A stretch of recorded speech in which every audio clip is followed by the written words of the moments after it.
जब कोई इंसान हद से ज्यादा डेस्परेट होकर किसी के पीछे भागने लगता है तो उसकी कोई वैल्यू नहीं रह जाती। इसलिए जब मुझे पता चला कि जिस स्कूल ब्यूटी ने मुझे 99 टाइम्स रिजेक्ट किया था उसे असल में मुझसे लव एट फर्स्ट साइट हुआ था, लेकिन सिर्फ इसलिए क्योंकि वो अपने पसंद के लड़के से चेस किए जाने वाले प्रोसेस को एंजॉय करना चाहती थी, उसने मुझे बार बार रिजेक्ट किया। ये जानने के बाद मैंने डिसाइड किया कि अब मैं उसे और भाव नहीं दूंगा और मैंने अपने प्रोफेसर को फॉरेन स्टडी एक्सचेंज प्रोग्राम के लिए अप्लाई कर दिया। जाने से पहले मैंने सोचा कि जो खत्म करना है उसे पूरी तरह खत्म कर देना चाहिए, इसलिए मैंने लिन कैन्यू की बर्थडे पार्टी में उससे सारे रिश्ते तोड़ने का प्लान बनाया। लेकिन जब मैं वहां पहुंचा तो बर्थडे पार्टी पहले ही शुरू हो चुकी थी और प्राइवेट रूम के अंदर से जानी पहचानी आवाजें आ रही। लिu चंचाओ अभी तक लेट कैसे है? कहीं वो कोई सरप्राइज तो प्लान नहीं कर रहा? उसने पहले ही 99 टाइम्स प्रपोज कर दिया है और अब 100 टाइम होने वाला है। लिन कैन्यू, अब तो तुम्हें उसे हाँ कह देना चाहिए ना। हाँ बिल्कुल, तुम भी तो उसे पसंद करती हो। अगर तुमने इस बार भी अपने होने वाले बॉयफ्रेंड को रिजेक्ट किया तो हो सकता है वो सच में भाग जाए। उन लड़कियों की छेड़छाड़ सुनकर लिन कैन्यू बहुत कॉन्फिडेंट लग रही थी। लिu चंचाओ मुझे बहुत पसंद करता है, वो कहीं नहीं भागेगा। जब वो नेक्स्ट टाइम प्रपोज करेगा तब मैं उसे हाँ कह दूंगी। उसका ये ओवर कॉन्फिडेंट टोन सुनकर मुझे बहुत अजीब लगा। अब कोई नेक्स्ट टाइम नहीं हो। लिन कैन्यू को चेस करने के इन 2 सालों में मैंने अपनी सारी सेल्फ रिस्पेक्ट छोड़ दी थी। मैंने बाकी स्टूडेंट्स के ताने और मजाक को इग्नोर किया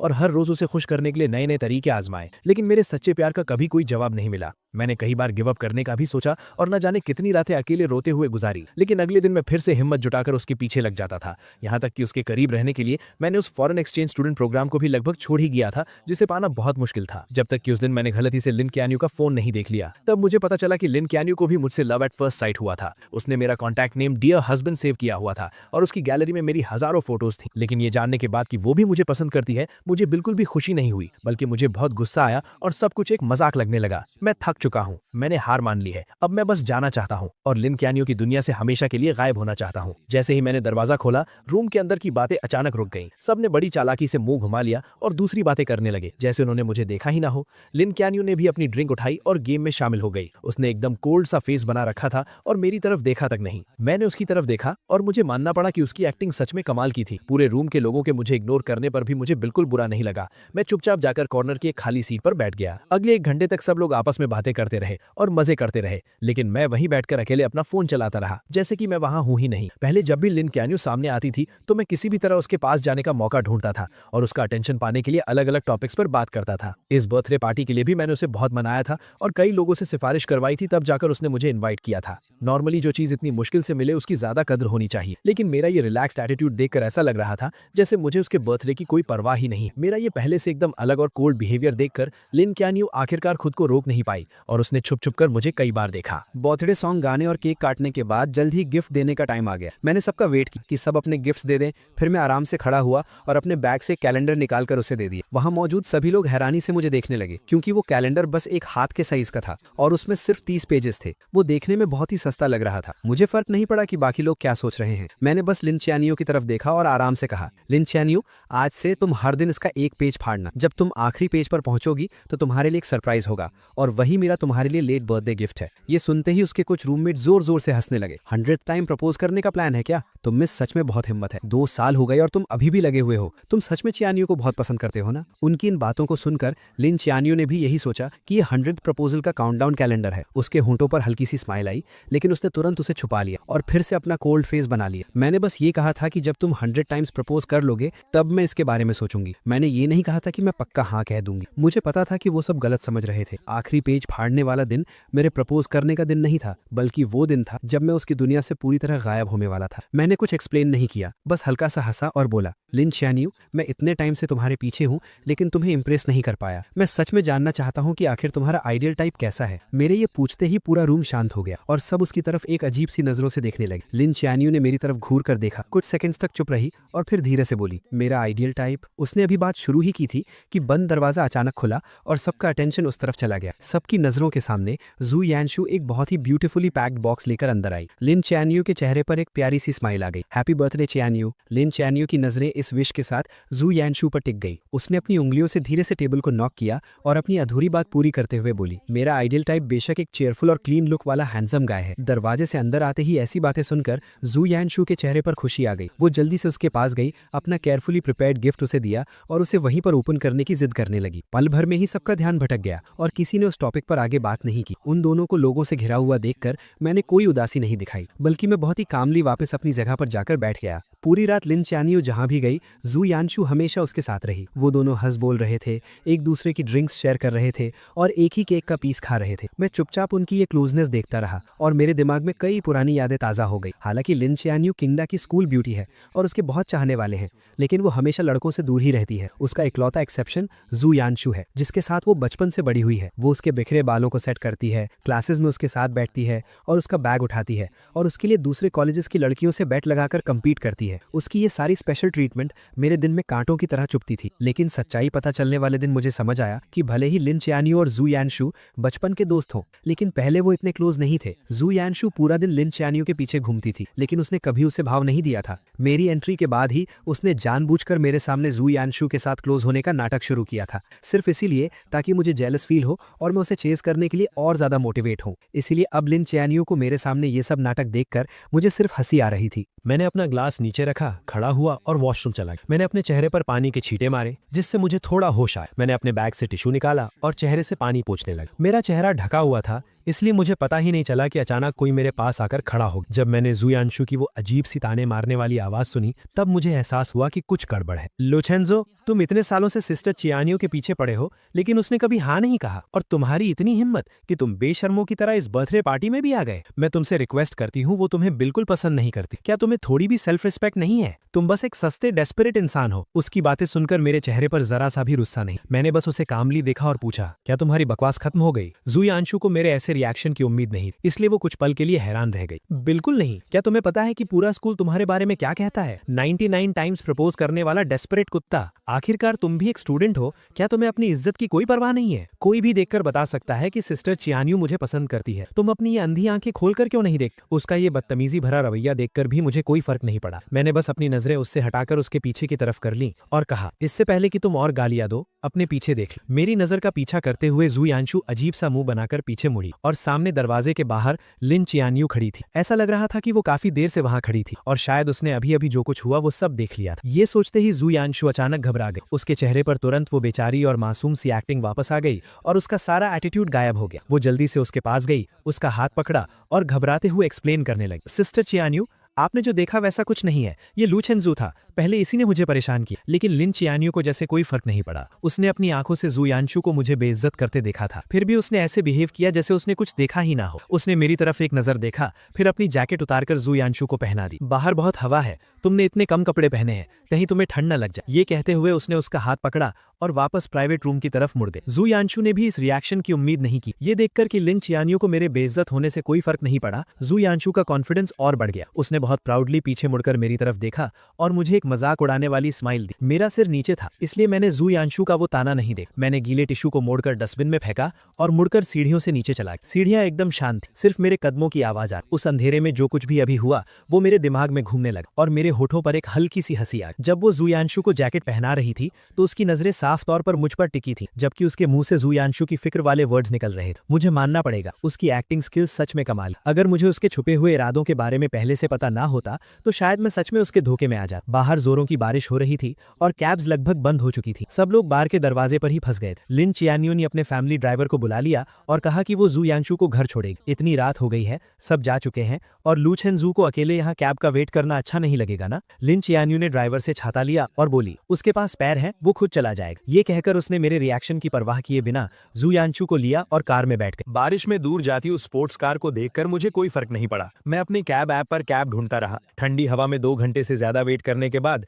जब बारिश थोड़ी रुकी, तब आखिरकार एक ड्राइवर ने मेरी राइड एक्सेप्ट की। जब मैं घर पहुंचा तो रात के 2 बज चुके थे। मैं अपने दरवाजे पर गया, पासवर्ड डाला और जैसे ही दरवाजा खुला, सामने वाला दरवाजा भी खुला। आगे से जल्दी आया करो, तुम्हारे दरवाजा खोलने की आवाज बहुत तेज है, मेरी नींद खराब होती है। मैंने देखा कि उसने अभी तक अपने कपड़े भी चेंज नहीं किए थे। मुझे सब समझ आ गया और मैं मनी मन हंसा। मैंने बस यूं ही बोला और सीधा मुड़कर अपने रूम में चला गया। मैंने लाइट्स ऑन की और दरवाजा बंद कर लिया। जब मैंने जूते चेंज कर लिए तब बाहर से दरवाजा जोर से बंद होने की आवाज आई। मैंने उस पर ध्यान नहीं दिया, अपने कपड़े उतारे, एसी ऑन किया और ब्लैंकेट ओढ़कर सोफा पर लेट गया। ये अपार्टमेंट मैंने 6 महीने पहले स्पेशली तब खरीदा था जब मुझे किसी से पता चला कि लिन चियानियो अपने हॉस्टल से बाहर शिफ्ट हो गई है। उसे चेस करने के लिए मैं भी यहाँ मूव हो गया और उसका नेबर बन गया। सुबह ब्रेकफास्ट देना, रात को गुड नाइट बोलना, हर रोज उससे मिलने के नए नए बहाने ढूंढना, ये सब मैं सिर्फ उसे इंप्रेस करने के लिए करता था। लेकिन मैं उसकी कितनी भी परवाह कर लूं, वो हमेशा मुझे इग्नोर ही करती थी। लेकिन जब मुझे उसके सीक्रेट के बारे में पता चला, तब मुझे समझ आया कि वो हमेशा बस इग्नोर करने का नाटक कर रही थी। जैसे आज रात वो बहुत पहले घर आ चुकी थी, उसने अपने कपड़े तक चेंज नहीं किए थे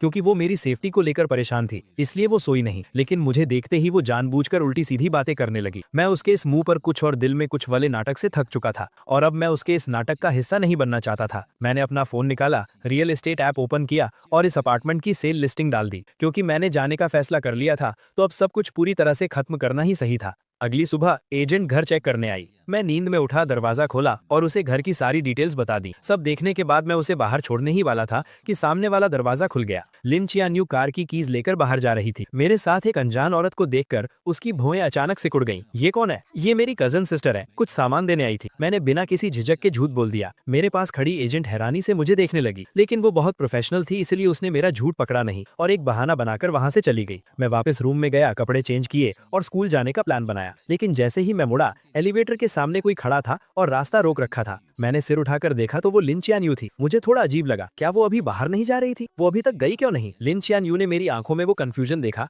और थोड़ी ऑकवर्ड होते हुए बोली, आज मैं तुम्हें स्कूल ड्रॉप कर दूंगी। मुझे समझ नहीं आ रहा था कि आज वो एक अलग इंसान की तरह बिहेव क्यों कर रही है, तो मैंने सिर हिलाकर मना कर दिया। लेकिन वो किसी बीमार इंसान की तरह मुझे ड्रॉप करने की जिद करने लगी। उसने बहुत से बहाने बनाए, लेट होने से लेकर रास्ते में पढ़ने तक। जब लगा कि वो एनवायरनमेंट सेव करने वाला बहाना भी देने ही वाली है, तो मैं उससे बहस नहीं कर पाया। मैं और टाइम वेस्ट नहीं करना चाहता था, इसलिए मैं मान गया। पूरे रास्ते हम दोनों ने एक शब्द भी नहीं बोला। कार के अंदर एकदम सन्नाटा था। उसे मेरी बकबक सुनने की आदत थी। अब मुझे इतना शांत देखकर लिन चियान्यू को बहुत अजीब लग रहा था और उसके मन में एक हैरानी सी थी। ऐसा लग रहा था कि ये उसका वहम नहीं है। मैं इन कुछ दिनों में सच में बदल गया हूँ और ये बदलाव उसे अंदर ही अंदर घबरा रहा था। जब हम स्कूल पहुंचे, मैंने अपनी सीट बेल्ट खोली, बस थैंक यू कहा और पहले ही बाहर निकल गया। मैं तेजी से स्कूल गेट के अंदर गया और मैंने नोटिस किया कि वहां से गुजरने वाला हर इंसान मुझे एक बहुत अजीब नजर से घूर रहा है। यही लू चेंजू है। हाँ, वही जो ट्रेंडिंग टॉपिक में है। कितनी शर्म की बात है। ये अजीब बातें सुनकर मैंने जल्दी से अपना फोन चेक किया और मुझे मेरे कुछ फ्रेंड्स के भेजे हुए लिंक्स दिखे। मैंने लिंक ओपन किया और देखा कि किसी ने लिन ख्यानयू को चेस करने की मेरी पूरी कहानी गॉसिप पेज पर डाल दी थी और वो ट्रेंड कर रही थी। उस चिंग द डेस्परेट डॉग वाले टाइटल को देखकर मैं एकदम हैरान रह गया। उस टाइटल के अंदर सबसे पॉपुलर पोस्ट वही थी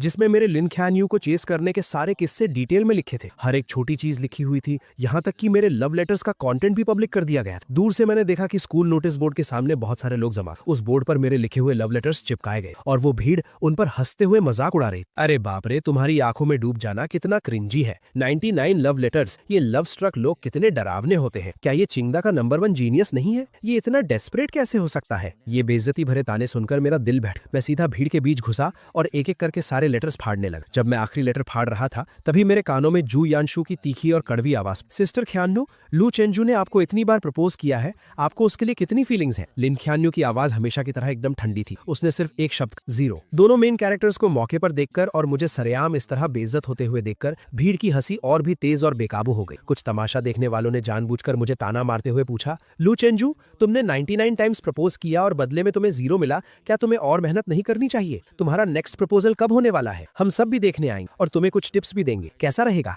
मैंने अपने हाथों में उन फटे हुए लव लेटर्स को कसकर पकड़ ली, इतनी जोर से कि मेरी उंगलियां सफेद पड़ गई। कुछ बातें मेरे होठों तक आईं और मैं कुछ बोलने ही वाला था, लेकिन चारों तरफ से मुझे घूरती उन नजरों को देखकर मैंने खुद को रोक लिया। मैंने अपने हाथों में उन लेटर्स को हवा में ऊंचा उठाया जैसे कोई बैटल फ्लैग लहरा रहा हो और जोर से अनाउंस, ठीक है, 100वां प्रपोजल, स्कूल के सेंट्रल स्क्वायर में 3 दिसंबर की सुबह 9 बजे। पूरे स्कूल के स्टूडेंट्स अपने दोस्तों के साथ इसे देखने के लिए इन्वाइटेड है। ये कहने के बाद मैंने परवाह नहीं की कि वहां खड़े लोग क्या रिएक्शन दे रहे हैं। मैं अपना सिर ऊंचा करके पूरे कॉन्फिडेंस के साथ वहां से चला गया। उस सुबह मैं अपनी क्लासेस में नहीं गया। मैं वापस घर आ गया और मैंने अपने पास रखे उन सभी लव लेटर्स को एक एक करके फाड़ा, उन्हें जलाकर राख कर दिया और फिर फ्लश कर दिया। वीकेंड पर एक क्लब जो काफी टाइम से इनएक्टिव था, उसने अचानक मीटअप का मैसेज भेजा। मुझे वैसे भी अपनी क्लब रेजिग्नेशन एप्लीकेशन देनी थी, तो मैं वहां चला गया। लेकिन जैसे ही मैंने दरवाजा खोला, मैंने देखा कि लिन ख्यान्यू, जो कभी इन इवेंट्स में नहीं आती थी, वो भी आज हैरानी से वहां मौजूद। मैंने उसे इग्नोर किया और सीधा कॉर्नर में जाकर बैठ गया। मुझे देखते ही जू यानशु के कुछ दोस्तों ने नाटक शुरू कर, ख्यान्यू यहाँ आने के लिए कैसे मान गई? बेशक इसीलिए क्योंकि यानशु को पार्टी करना पसंद है। सब जानते हैं कि हमारी स्कूल ब्यूटी सिर्फ यानशु की बात मानती। मुझे उनके इन सस्ते नाटकों में कोई इंटरेस्ट नहीं, इसलिए मैंने बस कुछ ऑरेंजेस लिए और उन्हें छीलकर खाने। जब सब लोग जमा जमा हो गए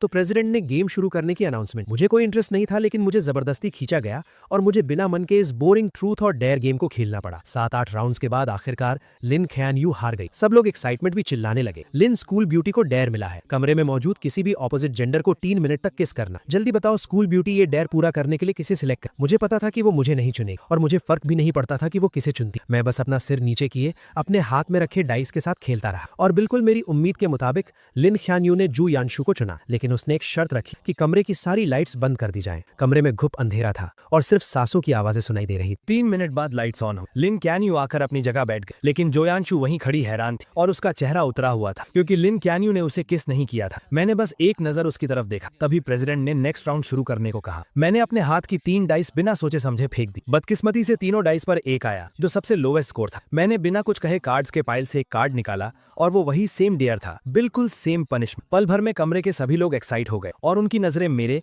लिन क्यान्यू और जोयांशु के बीच घूमने लगी। मैंने ऐसे प्रिटेंड किया जैसे मैं कुछ देख ही नहीं रहा। मैंने गेम का पॉइंटर घुमा दिया और वो मेरे सामने बैठी एक जूनियर गर्ल पर जाकर रुका। सबको लगा कि मैं पीछे हटने वाला हूँ। मैंने उस जूनियर से कहा, सॉरी, तुम्हें थोड़ी परेशानी होगी। वो जूनियर एकदम कंफ्यूज थी और बस खड़ी होने ही वाली थी कि अचानक लिन क्यान्यू झटके से खड़ी हुई और उसने अपनी चेयर को लात मारकर गिरा दी। जब किसी को समझ नहीं आ रहा था कि क्या हुआ, उसने ठंडे स्वर में बात काटते हुए कहा, बहुत देर से खेल रहे हैं, मैं थक गई हूँ, अब ब्रेक का टाइम है ना। उसके रूममेट्स भी हाँ में हाँ मिलाने लगे तो प्रेसिडेंट को मजबूरन पनिशमेंट को होल्ड पर रखना पड़ा। ब्रेक के दौरान कुछ लड़कियों ने कहा कि उन्हें भूख लगी। रूममेट्स तुरंत कमरे के लड़कों को नीचे खाने पीने का सामान लाने के लिए ले गए और उन्हें गए हुए 20 मिनट हो गए। उन्हें वापस आता ना देख प्रेसिडेंट और वेट नहीं करना चाहता था, इसलिए उसने गेम कंटिन्यू करने की अनाउंसमेंट की। मैंने अपना फोन नीचे रखा और चारों तरफ देखा। तब मुझे पता चला कि वो जूनियर वहां नहीं थी। सच कहूं तो लिन क्यान्यू को छोड़कर वहां कोई भी लड़की नहीं थी। मुझे गेस करने की जरूरत नहीं थी, मुझे पता था कि ये लिन क्यान्यू ने जानबूझकर किया है, लेकिन मैं उसके प्लान को सक्सेसफुल नहीं होने देना चाहता था। इसलिए मैंने अपने सामने रखा 500 ml का ग्लास उठाया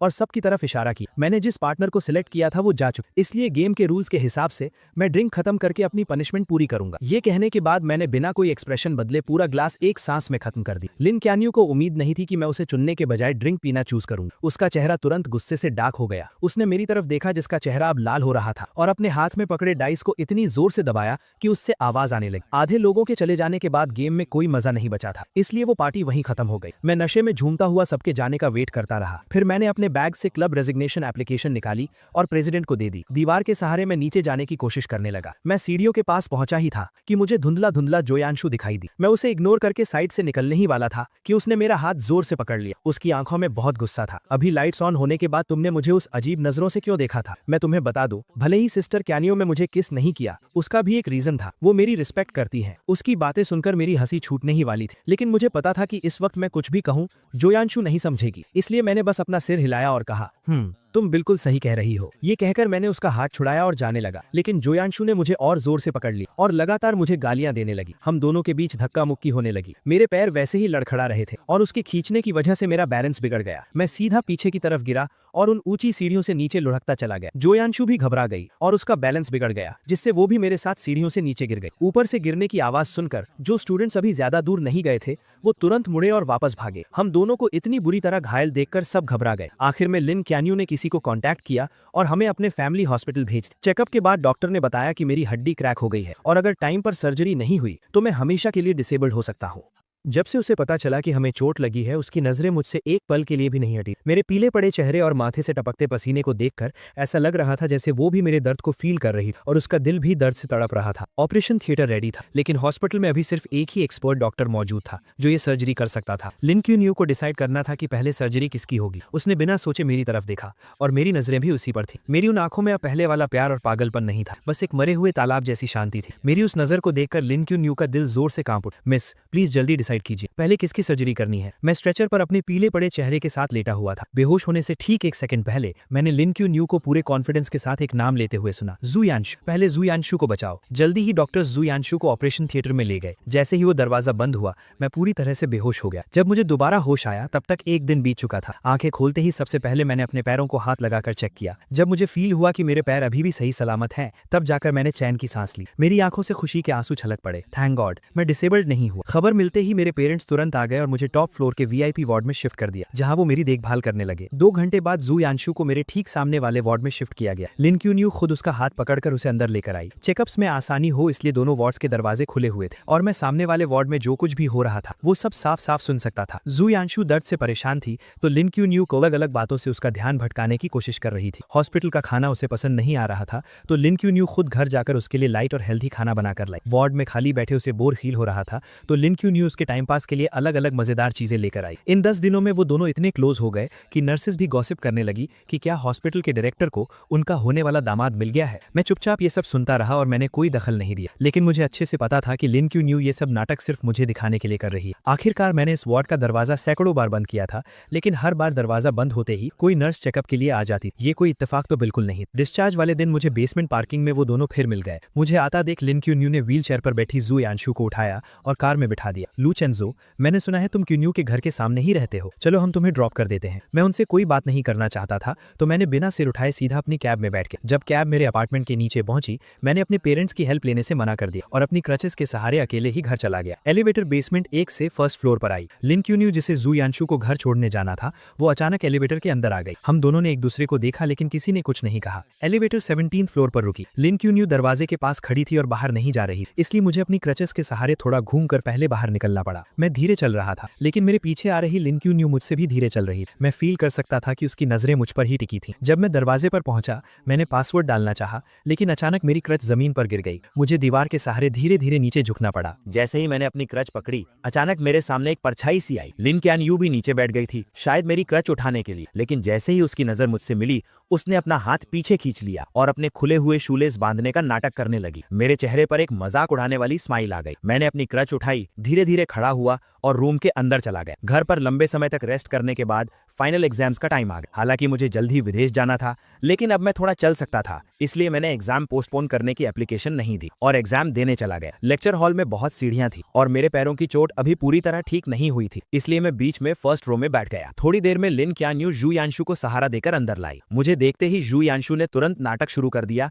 कि उसके पैर में दर्द है और उसे फर्स्ट रो में ही बैठना है। लिन क्यानयू उसे मेरे बगल वाली सीट तक ले आई और खुद दीवार के साथ वाली सीट पर बैठ गए। एग्जाम जल्द ही शुरू हो गया। जू यांशु ने वेट किया और जैसे ही टीचर आखिरी सीढ़ी से नीचे उतरा उसने चुपके से पेपर की एक चिट मेरी डेस्क पर फेंक दी जो बीच के आयल से पार होकर मेरे पास आई। मेरा पेन पकड़ा हुआ हाथ रुक गया। मुझे कुछ समझ आता उससे पहले ही टीचर मुड़ा और उसने मुझे डांट दी। एग्जाम से पहले ही मैंने बार बार कहा था कि मार्क्स कम आए तो चलेगा लेकिन कैरेक्टर पर कोई सवाल नहीं उठना चाहिए, चीटिंग बिल्कुल अलाउ नहीं और तुमने जानबूझकर ये गलती की है। लू चेनचाओ, तुम्हारा एग्जाम कैंसिल किया जाता है। तब जाकर मुझे समझ आया कि यू यांशु का असली प्लान क्या था, लेकिन मैं चुपचाप ये इल्जाम अपने सिर नहीं लेना चाहता था। मैं तुरंत खड़ा हुआ और अपने डिफेंड में कहा कि सीसीटीवी फुटेज चेक किया जाए। बदकिस्मती से सुबह ही टीचिंग बिल्डिंग की इलेक्ट्रिसिटी कट गई थी, इसलिए क्लास का सीसीटीवी कैमरा चालू नहीं था। यू यांशु के चेहरे पर हैरानी से खुशी में बदलते हुए एक्सप्रेशन को देखकर मुझे बहुत गुस्सा आ रहा था। लिन क्यानयू यू यांशु के बगल में बैठी और उसने सब कुछ अपनी आंखों से देखा था। टीचर भी किसी बेकसूर को सजा नहीं देना चाहता था, इसलिए उसने तुरंत लिन क्यानयू को आगे बुलाया। किंगडा की टीचिंग बिल्डिंग लिन फैमिली ने ही इन्वेस्ट की थी। लिन क्यानयू को किसी की चापलूसी करने की जरूरत नहीं और वो हमेशा फेयर रहती, इसलिए टीचर्स और स्टूडेंट्स के बीच उसकी बात को बहुत अहमियत दी जाती। पूरी बात सुनने के बाद लिन क्यानयू ने आंखें उठाकर मुझे देखा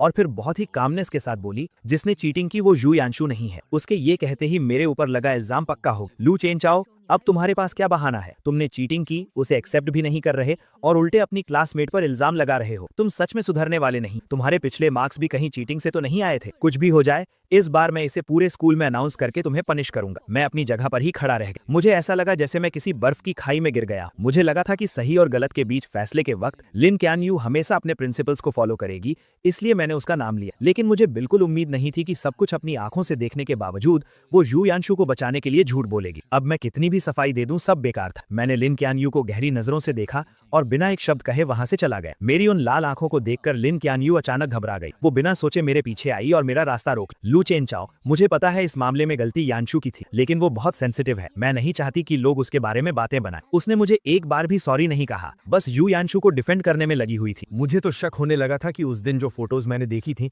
वो कहीं कोई सपना तो नहीं था, तो इसी वजह से तुमने मुझे फंसाने में उसकी मदद की। वो लोगों के ताने नहीं सह सकती लेकिन मैं सह सकता हूँ, है ना? लिन चैन-यू, तुम्हें लगता है कि मैंने तुम्हें 99 टाइम्स प्रपोज किया है तो मैं बहुत बेशर्म हूँ और मैं इतना स्ट्रांग बन चुका हूँ कि मुझे किसी की बातों से कोई फर्क नहीं पड़ता। मेरी ये हालत देखकर लिन चैन-यू की बाई आंख फड़कने लगी। उसने सीधा मेरा हाथ पकड़ा और बोली, मेरा वो मतलब नहीं था, ये सिर्फ एक एग्जाम है, क्रेडिट्स बाद में मेकअप किए जा सकते हैं। आज तुम्हारे साथ जो भी नाइंसाफी हुई है, मैं आगे चलकर उसे ठीक करने का कोई ना कोई रास्ता निकाल लूंगी। ठीक करना? तुम तो मुझे पसंद भी नहीं करती, फिर इसे कैसे ठीक करोगी? मेरा ये मजाक उड़ाने वाला टोन सुनकर लिन चैन-यू का दिल बैठ गया और वो लगभग अपने दिल की बात बोलने ही वाली थी। किसने कहा मैं पसंद नहीं करती? ये बोलते ही उसे एहसास हुआ कि उसने कुछ गलत बोल दिया है। उसने जल्दी से खुद को रोका और कहा, तुम मुझ पर ट्रस्ट करो, तुम्हारे 100th प्रपोजल के दिन मैं तुम्हें सब कुछ वापस लौटा दूंगी। लिन चैन-यू बस यही कहने वाली थी कि वो मेरे प्रपोजल को पक्का एक्सेप्ट कर लेगी। पहले वो इतनी आसानी से अपनी फीलिंग शो नहीं करती थी, लेकिन अब मुझे कोई फर्क नहीं पड़ता था। मैंने उसका हाथ झटक दिया और बोला, तो फिर उस कैलेंडर के पेजेस फाड़ती रहो और आखिरी दिन का वेट करो। मुझे अपना हाथ पीछे खींचते देख लिन चैन-यू भी हैरान रह गई और आखिरकार उसकी आवाज थोड़ी सॉफ्ट हो गई। ठीक है, सिर्फ 3 दिन बचे हैं, मैं तुम्हें जरूर एक सेटिस्फैक्टरी जवाब दूंगी। मेरे जाने से 3 दिन पहले वो अपार्टमेंट जो मैंने सेल के लिए डाला था वो बिक गया। एजेंट कॉन्ट्रैक्ट लेकर आई और मैंने तुरंत साइन कर दिया। मैं 3 दिन बाद शिफ्ट हो जाऊंगा। इन कुछ दिनों में मैं घर का सारा सामान साफ कर दूंगा और नया ओनर तब यहाँ आ सकेगा। एजेंट ने डेट्स नोट की और मैं उसे एलिवेटर तक छोड़ने गया। दरवाजा खुलते ही लिन चैन-यू 2 बैग्स लिए बाहर आई। उसने कुछ देर तक एजेंट को घूर कर देखा और फिर बहुत पोलाइटली कहा, गुड मॉर्निंग। एजेंट ने भी हैरानी में रिप्लाई किया, गुड मॉर्निंग। एलिवेटर के नीचे जाने के बाद मैं मुड़कर अपने रूम में जाने ही वाला था कि अचानक लिन चैन-यू ने मुझे रोक लिया और अपने हाथ में पकड़ा एक बैग मेरी तरफ बढ़ा दिया। मैं बस वहां से गुजर रही थी। मैंने ये थोड़ा ज्यादा ले लिया है और मैं इसे खत्म नहीं कर पाऊंगी। क्या तुम थोड़ा ट्राई करना चाहोगे? मैंने उस बैग की तरफ एक नजर डाली। वो मेरे फेवरेट ड्राई फ्रूट्स थे। ये शॉप ईस्ट साइड में थी, जहां आने जाने में 2 घंटे लगते थे और वहां 1 घंटे की लाइन में लगना पड़ता था। वो स्पेशली मेरे फेवरेट स्नैक्स खरीदने गई थी और फिर उसे मुझे देने का बहाना ढूंढ लाई। मैंने बिना कुछ कहे वो बैग ले लिया,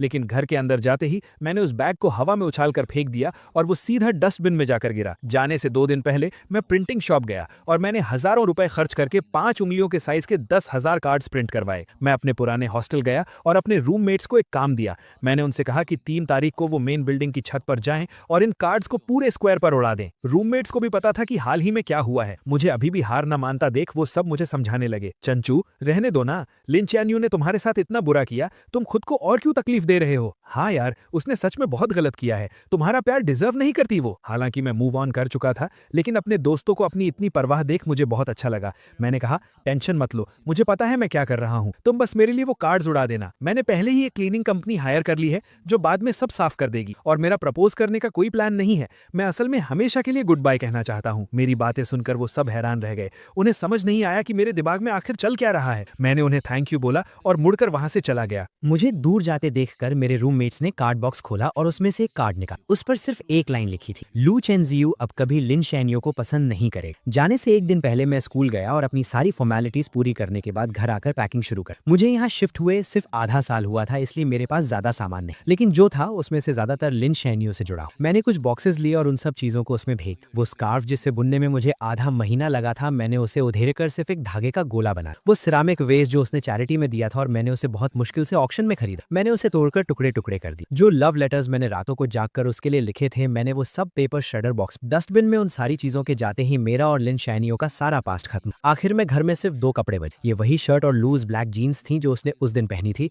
जब हम पहली बार मिले। मैंने माचिस जलाई और उन्हें जलाकर राख कर दी। जब मैं खड़ा हुआ तो मैंने देखा कि लिन चैन-यू कुछ ही दूरी पर खड़ी थी। मैंने बहुत कामली उससे कहा, बस कुछ फालतू का कचरा साफ कर, और मुड़कर अपस्टेयर्स चला। अगले दिन सुबह होते ही मैं सामने वाले दरवाजे की आवाजों से उठ गया। मैंने नींद में अपनी आंखें खोली और टाइम देखने के लिए अपना फोन उठाया। तभी मैंने नोटिफिकेशन बार में लगातार आते हुए ढेरों मैसेजेस देखे। मुझे समझने में थोड़ा टाइम लगा कि ये सारे मैसेजेस 20 से ज्यादा लोगों के ग्रुप से आ रहे हैं। 1 साल पहले लिन चैन-यू की पसंद जानने के लिए मैं चुपके से इस ग्रुप में जुड़ा था। मैं उस ग्रुप से लीव होना भूल गया और लिन चैन-यू को भी नहीं पता था कि मैं उस इतनी सुबह सुबह जो लोग बातें कर रहे थे वो लिन चैन-यू की हॉस्टल फ्रेंड्स थी। चैन-यू इतनी जल्दी उठ गई, कहीं ऐसा तो नहीं कि एक्साइटमेंट के मारे तुम रात भर सोई ही नहीं? ये भी कोई पूछने की बात। वो कल रात 11 बजे से ही तैयारी में लगी। क्या इस बार सच में तुम लू चेन-जियू का प्रपोजल एक्सेप्ट करने वाली हो? यहाँ तक स्क्रॉल करने के बाद मेरे हाथ रुक गए। मैंने देखा कि नीचे लिन चैन-यू ने एक लंबा सा मैसेज टाइप किया हुआ था। प्रपोजल एक्सेप्ट करने की बात नहीं है, हम दोनों एक दूसरे को पसंद करते हैं तो हमारा साथ आना तो वैसे भी तय। अब ये फालतू के सवाल मत, मुझे ये बताओ कि आज कौन सी ड्रेस ज्यादा अच्छी लगे, ये वाली या ये ये वाली। उसके भेजी गई दर्जनों ड्रेसेस की फोटोज देखकर ग्रुप में खलबली मच गई। हे भगवान, इतनी सारी तैयारियां! क्या ये हमारी वही कोल्ड स्कूल ब्यूटी है जो लड़कों से दूर रहती थी?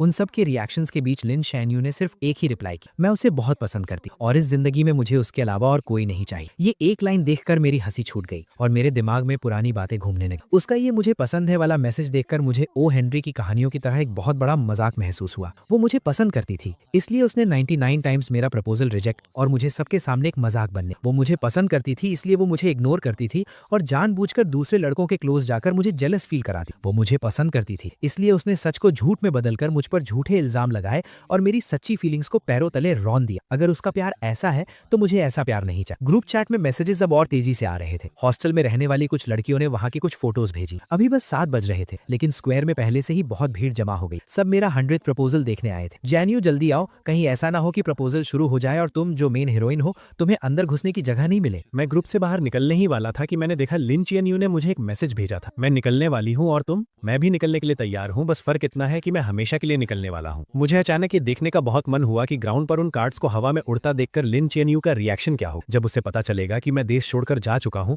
तो उसे कैसा फील होगा। लेकिन अफसोस, मैं वो सब नहीं देख पाऊंगा। आज के बाद लिन चियनयू से मेरा कोई लेना देना नहीं है। मैंने आराम से अपनी पैकिंग खत्म की, मुड़कर उस खाली रूम को देखा और फिर अपना फोन निकालकर लिन चियनयू के सारे नंबर्स और अकाउंट्स ब्लॉक कर दिए। ये सब करने के बाद मुझे इतनी शांति मिली जो मैंने पहले कभी फील नहीं की थी। मैंने अपना सूटकेस उठाया, मुड़कर दरवाजे से बाहर निकला और अपनी एक नई और बेहतरीन जिंदगी की तरफ कदम बढ़ा। 9 बजने में अभी 5 मिनट बाकी। स्क्वायर में इतनी भीड़ थी कि पैर रखने की भी जगह नहीं। यहाँ तक कि सिक्योरिटी गार्ड्स को भी ऑर्डर मेंटेन करने के लिए आना पड़ा। नीचे इतने सारे लोगों की भीड़ को देखकर मेरे रूममेट्स हैरान रह गए और खुशी से बातें करने लगे। इतने सारे लोग, इसका मतलब है जो भी होने वाला है वो तुरंत पूरे स्कूल में फैल जाएगा। ये अच्छा ही है, वरना चैन झू के जाने के बाद भी लोग पीठ पीछे उसके बारे में बातें करते रहेंगे। वो आपस में बातें कर ही रहे थे कि टाइम हो गया, 8:59 हो गए हैं, चैन झू पहुंच चुका होगा। जल्दी करो, जो कार्ड्स फेंकने वाले हैं और जो फोटोज क्लिक करने वाले हैं सब रेडी हो जाओ। हमें चैन झू के फ्लाइट में बैठने से पहले उसे ये नजारा जरूर दिखाना है। उनकी बात खत्म होते ही 9 बजे का अलार्म बज उठा। 2 लड़के राइट और लेफ्ट साइड में अपनी पोजीशन पर खड़े हो गए और विंडो पर रखे उन कार्ड्स के ढेरों को हवा में उड़ा दी। पल भर में ही वो सफेद कार्ड 16th फ्लोर की छत से हवा में तैरते हुए नीचे गिरने लगे। स्क्वायर में खड़े किसी कमजोर नजर वाले स्टूडेंट ने चिल्लाकर कहा, देखो स्नो गिर रही है, और सबने अपना सिर ऊपर उठा लिया। जैसे ही वो कार्ड्स नीचे गिरने वाले थे,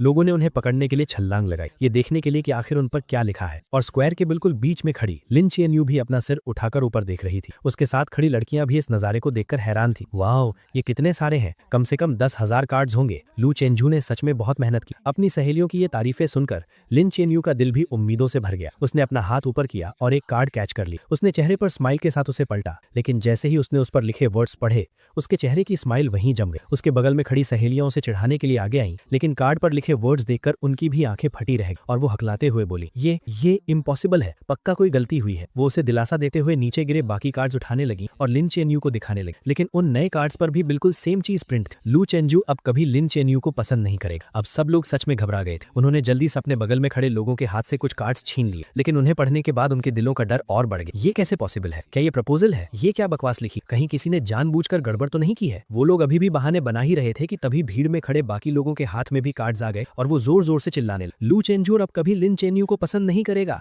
अरे तो ये प्रपोजल नहीं था यार, सबको यहाँ बेवकूफ बनाकर बुलाया गया सिर्फ ये क्लियर करने के लिए। इतनी मेहनत से प्रमोशन किया, अब तो पूरे स्कूल को पता चल गया। लोगों की तेज होती इन आवाजों और बातों को सुनकर लिन चेनयू के चेहरे का रंग धीरे धीरे उड़ गया। उसे ऐसा लगा जैसे किसी ने उसका दिल जकड़ लिया हो। उसके दिमाग में ऑक्सीजन की कमी होने लगी और सब कुछ ब्लैंक हो गया। उसकी आंखों में सिर्फ हैरानी और डर साफ दिखा जा सकता था। स्क्वायर में खड़े हजारों लोग पंजों के बल उठकर उसका रिएक्शन देखने की कोशिश कर रहे थे और सबकी उम्मीदों के मुताबिक उसने अपने हाथ के कार्ड्स फेंक दिए और तेज कदमों से मेन बिल्डिंग की तरफ भागने लगी। तमाशा देखने वाले लोग भी तुरंत उसके पीछे पीछे जाने लगे। आखिरी कार्ड्स का बंडल नीचे फेंकने के बाद रूममेट्स भी जाने की तैयारी कर रहे, लेकिन जैसे ही वो दरवाजे के पास पहुंचे, सामने से लिन चैनयू आ गई। वो अपनी सहेलियों के साथ भागकर ऊपर आई थी और कुछ ही सेकंड्स में उनके पीछे तमाशा देखने वालों की भारी भीड़ भी वहां आ गई। लिन चैनयू को देखकर रूममेट्स ने तुरंत उसे ताना मारना शुरू कर दी। ओहो, तो ये हमारी चिंगडा की स्कूल ब्यूटी है ना? क्या तुम कहती नहीं थी कि लू चेन्झो तुम्हारे लायक नहीं है? तो फिर तुम इस बोरिंग से तमाशे में हिस्सा लेने क्यों आई हो? उनकी ये तानेबाजी सुनकर लिन चैनयू के हाथ कसकर मुट्ठी बन गए। उसका चेहरा गुस्से से लाल हो गया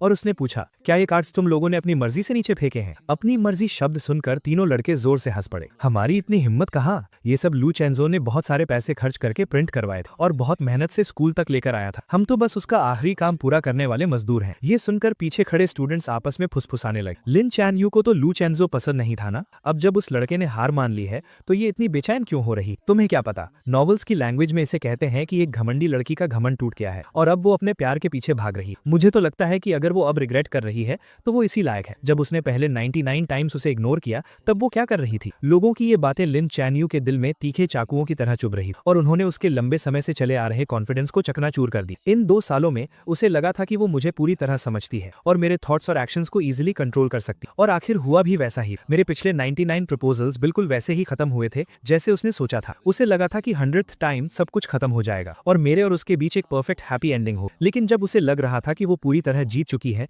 मैंने पूरी दुनिया के सामने उसे सबसे बड़ा झटका दिया। अब वो पहले की तरह शांत और केयरलेस होने का नाटक नहीं कर पा रही। उसकी असलियत सबके सामने आ चुकी। लू चेंजो कहाँ है? प्रेसिडेंट सू ने उसके चेहरे को देखा। उनके होठों पर मजे लेने वाली एक स्माइल आई और उन्होंने हाथ उठाकर चिड़िया के उड़ने का इशारा की। प्रपोजल खत्म हो गया तो जाहिर सी बात है वो उड़ गया। लू चैनयू को लगा कि वो मजाक कर रहा है, लेकिन आखिरी 2 वर्ड सुनकर उसके दिल की धड़कन कुछ सेकंड्स के लिए रुक गई। उड़ गया का मतलब क्या है? अचानक उसके मन में एक बहुत बुरा ख्याल आया। उसने सामने खड़े लड़कों को धक्का दिया और छत की तरफ भागी। छत बिल्कुल खाली थी, वहां कोई नहीं था और सीढ़ियों और एलिवेटर में लोगों की इतनी भीड़ थी कि मेरा नीचे जाना इम्पॉसिबल था। क्या लू चेंजो आज स्कूल नहीं आया था? ये एहसास होते ही वो बुरी तरह घबरा गई और उसे समझ नहीं आ रहा था कि वो क्या करे। सिक्योरिटी गार्ड्स ने आखिरकार मेन बिल्डिंग में फंसी सारी भीड़ को बाहर निकाला। अपनी सहेलियों के सहारे लिन चैनयू नीचे आई। उसने देखा कि 7-8 स्वीपर्स जमीन से वो कार्ड्स साफ कर रहे थे। वो बिना कुछ सोचे नीचे झुकी और एक कार्ड उठाया जिस पर जूतों के निशान छपे थे। अब जब उसने उन वर्ड्स को देखा तो उसकी फीलिंग्स बदल चुकी थी। उसका गुस्सा और हैरानी अब एक कभी ना खत्म होने वाले डर और घबराहट में बदल चुके थे। कुछ नहीं होगा चैनयू, लू चेंजो ने ये सब पक्का उस सस्पेंशन वाले मामले के गुस्से में किया होगा। तुम वापस जाओ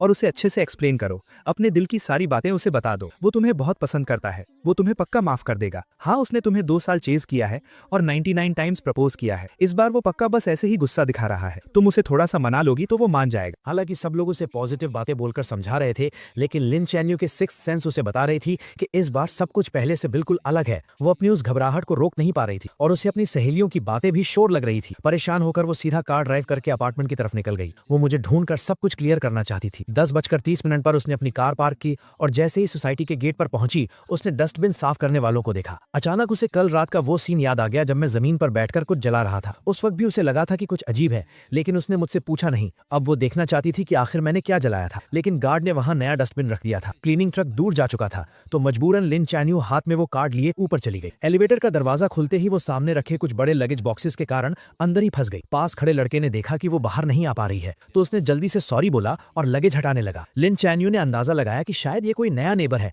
जो पास वाले अपार्टमेंट में शिफ्ट हुआ है, लेकिन जैसे ही वो अपने दरवाजे पर पहुंची उसने देखा कि सामने वाला दरवाजा आधा खुला हुआ था। उसने हाथ उठाकर नॉक किया। अंदर बिल्कुल सन्नाटा था। इस अजीब सन्नाटे की वजह से लिन चैनयू की भौएं सिकुड़ गईं। वो बस दरवाजा खोलकर अंदर देखने ही वाली थी कि पीछे से एक लड़के की आवाज आई, हेलो, मैं 1705 का नया ओनर हूँ, अभी शिफ्ट हुआ हूँ, प्लीज मेरा ख्याल रखिएगा। 1705 सुनकर लिन चैनयू ने बिना सोचे दरवाजे की नेम प्लेट पर देखा। अगले ही पल वो एक मूर्ति की तरह वहीं जम गई। वो लड़का अपना लगेज लाते हुए बहुत एक्साइटमेंट के साथ अपना इंट्रोडक्शन दे रहा था, लेकिन लिन चैनयू ने उसकी एक बात नहीं सुनी। वो अचानक मुड़ी और उसकी नजरें उसके लेफ्ट साइड वाले दरवाजे पर टिक गई। 1705 का डोर नंबर, 1705 का नया ओनर, तो पुराना ओनर कहाँ गया? एजेंट ने बताया कि वो आज सुबह ही शिफ्ट हो गए। क्या आप उन्हें जानती हैं? क्या आप मुझे उनका कॉन्टैक्ट नंबर दे सकती हैं? ऐसा लग रहा था कि उन्हें जाने की बहुत जल्दी थी। उन्होंने इस अपार्टमेंट का प्राइस बहुत कम रखा था तो मैंने जल्दी से इसे खरीद लिया। मैं उन्हें एक बार थैंक यू बोलना चाहता था। इन कुछ शब्दों ने लिन चैनयू का दिमाग सुन कर दिया। काफी देर तक वहीं खड़े रहने के बाद उसे अचानक होश आया। वो साइड हुई और उसने उस आधे खुले दरवाजे को धक्का देकर खोल दिया। रूम पूरी तरह खाली था। कुछ फर्नीचर को छोड़कर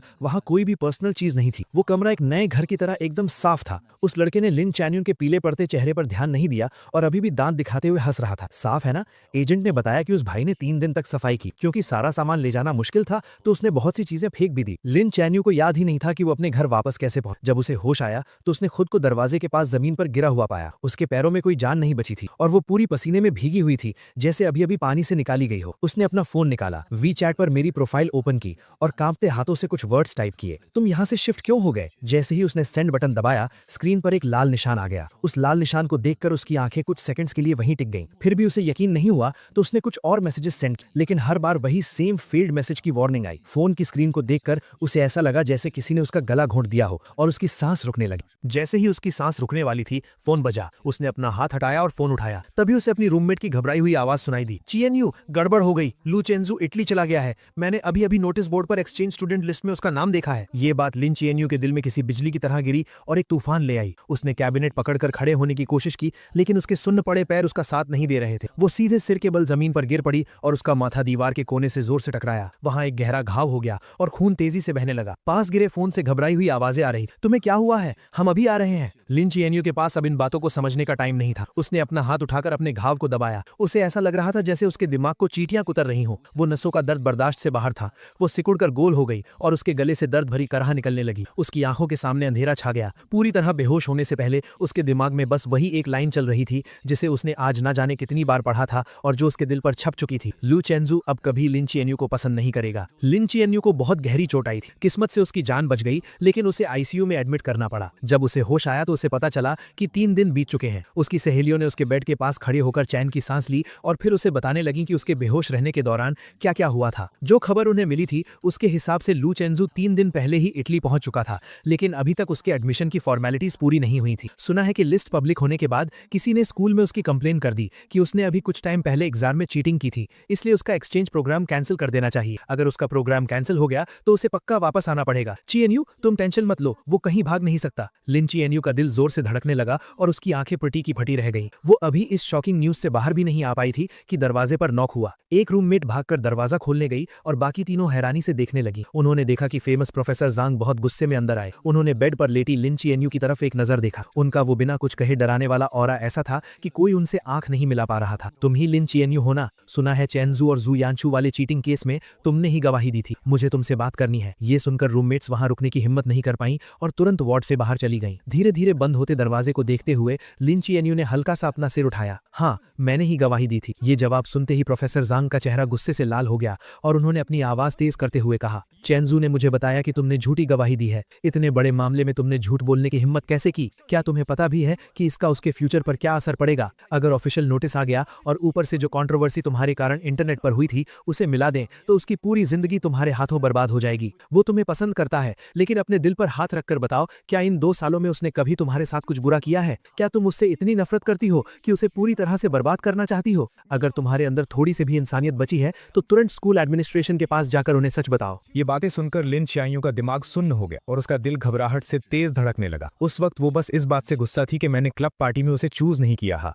वो बस मुझे माफी मांगने पर मजबूर करना चाहती थी, इसलिए उसने टीचर जाओ से झूठ बोला था। उसने कभी सपने में भी नहीं सोचा था कि इसके इतने बड़े कॉन्सिक्वेंसेस हों। उसने अपने माथे की चोट की परवाह किए बिना स्ट्रगल करके उठने की कोशिश की ताकि वो प्रोफेसर जैंग के साथ स्कूल जाकर सच बता सके। जैसे ही वो दोनों वार्ड से बाहर निकले, हॉस्पिटल स्टाफ ने उन्हें रोक लिया। डॉक्टर्स उसे जाने नहीं देना चाहते थे और उसे समझाने लगे, लेकिन उसने किसी की एक नहीं सुनी और स्कूल जाने की जिद पकड़ ली। प्रोफेसर जैंग ने पहले ही डिसिप्लिनरी कमेटी के हेड को कांटेक्ट कर लिया था। लिन चीएनयू ने डिजाइन कॉलेज के डीन और टीचर जाओ के सामने मान लिया कि चीटिंग जो यानचू ने की थी। जो यानचू को बिल्कुल उम्मीद नहीं थी कि वो अचानक ऐसे पलट जाएगी। वो तुरंत घबरा गई और रोते हुए बोलने लगी कि उसने कुछ नहीं किया। टीचर जाओ को भी उम्मीद नहीं थी कि वो अपनी गवाही ऐसे बदल देगी, इसलिए उन्हें समझ नहीं आ रहा था कि वो किस पर ट्रस्ट करें। लिन चीएनयू ने एकदम कोल्ड फेस के साथ अपना फोन अनलॉक किया और एक फोटो निकाली। ये एक लेटर है जो यानचू ने पहले मुझे अपने हाथों से लिखा था। थोड़ी देर में मेरे फैमिली मेंबर्स इसका ओरिजिनल डॉक्यूमेंट लेकर आ जाएंगे। आप इस लेटर की हैंडराइटिंग और उस चीट शीट की हैंडराइटिंग मैच कर सकते हैं। ये सुनकर यानचू फूट फूट कर रोने लगी। चीएनयू, मैं यानचू हूँ। क्या तुम भूल गई कि हम साथ बढ़े हुए हैं? ये मामला खत्म हो चुका था।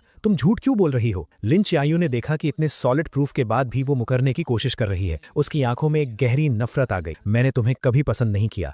मैं बस पहले एक्टिंग कर रही थी। अब मेरा एक्टिंग करने का मन नहीं है तो जाहिर है कि मैं तुम्हें नहीं बचाऊंगी। अगर तुमने ये किया है तो तुम्हें अपने एक्शंस की रिस्पॉन्सिबिलिटी लेनी होगी। उसके इतना कहते ही लिन फैमिली के लोग वो ओरिजिनल लेटर लेकर आ गए। जब एक एक लेटर मैच किया गया तो ये साफ हो गया कि चीट शीट पर हैंडराइटिंग जो यानशु की ही थी। डिसिप्लिनरी कमेटी ने तुरंत एक मीटिंग बुलाई और पूरे स्कूल में सच अनाउंस करने का फैसला किया। क्योंकि इस इंसिडेंट का बहुत बुरा असर पड़ा था, इसलिए जो यानशु को स्कूल से एक्सपेल कर दिया गया और ये बात उसके परमानेंट रिकॉर्ड में डाल दी गई। जब सब कुछ सेटल हुआ तब तक अंधेरा हो चुका था। लिन चियांगयू दीवार का सहारा लेते हुए बाहर आई और उसने प्रोफेसर जैंग को रोका। प्रोफेसर जैंग, क्या चैनजू को पता है कि यहाँ क्या हुआ? हालांकि मामला पूरी तरह से सॉल्व हो गया था, लेकिन प्रोफेसर जैंग का गुस्सा अभी शांत नहीं हुआ था और वो अभी भी उससे चिढ़े हुए थे। वो लगभग एक्सपेल होने वाला था, तो उसे कैसे नहीं पता होगा? क्या तुम्हारे दिमाग में सच में चोट लग गई है? इस तरह डांट खाने के बाद लिन चियांगयू को और भी बुरा लगा, लेकिन वो फिर भी कुछ पूछना चाहती थी। अब जब सब कुछ ठीक हो गया है तो क्या वो वापस आएगा? ये एक्सचेंज प्रोग्राम पूरे डिजाइन कॉलेज में सिर्फ एक ही था और चैनजू ने इसे अपनी मेहनत से हासिल किया था। वो इटली में 3 साल तक अपनी स्टडीज पूरी करेगा